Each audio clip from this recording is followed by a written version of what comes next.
Doctor صاحب ہمارا آج کا پہلا سوال جو ہماری ٹیم نے ہمارے لیے منتخب کیا ہے وہ ہمیں بھیجے ہیں مومنا بی بی نے سمبڑیال پنجاب سے.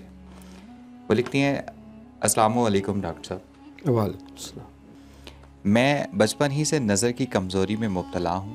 دوائیوں اور دوسرے ٹریٹمنٹ سے میرا علاج چل رہا ہے. جب یہ علاج چلتا رہتا ہے تو نظر کچھ بحال رہتی ہے، لیکن جیسے ہی کچھ بد پرہیزی کرتی ہوں تو آنکھوں اور نظر کے معاملات خراب ہونا شروع ہو جاتے ہیں. میرے باقی 2 بڑے بچے نارمل ہیں، لیکن میرے چھوٹے بیٹے میں آنکھوں کی اس بیماری کے اثرات آنا شروع ہو گئے ہیں. آپ سے درخواست ہے اس صورتحال پر قابو پانے کے لیے کوئی پڑھائی، دعا یا کوئی روحانی علاج ہے تو اس سلسلے میں گائیڈ کر دیں. اللہ ہم سب کی مدد فرمائے، آمین. حضور علیہ الصلوۃ والسلام کا فرمان ہے کہ لکل دائن دوائن، بے شک ہر بیماری کی کوئی نہ کوئی دوائی ہے.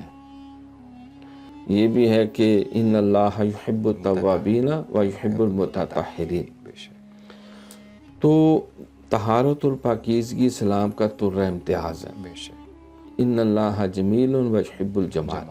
اللہ خود جمیل ہے اور وہ حسن کو، صفائی کو، ستھرائی کو، کردار کی ہو، جسم کی ہو، لباس کی ہو، گھر کی ہو، ماحول کی ہو، ہر اعتبار سے اللہ اس کو پسند کرتا ہے.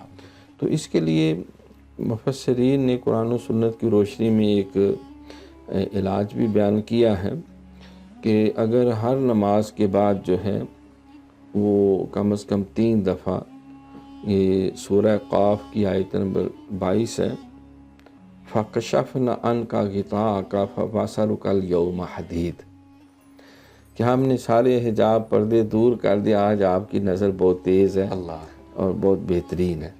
تو یہ اگر پڑھ کے دم کیا جائے یا ہاتھوں کو دم کر کے آنکھوں پہ جو ہے وہ 3 دفعہ لگایا جائے تو اس سے جو بچے ہیں معصوم ہیں وہ ماں باپ پڑھ کے جب نماز پڑھیں تو یہ 3 دفعہ دعا پڑھ کے ان کی آنکھوں پہ دم کریں.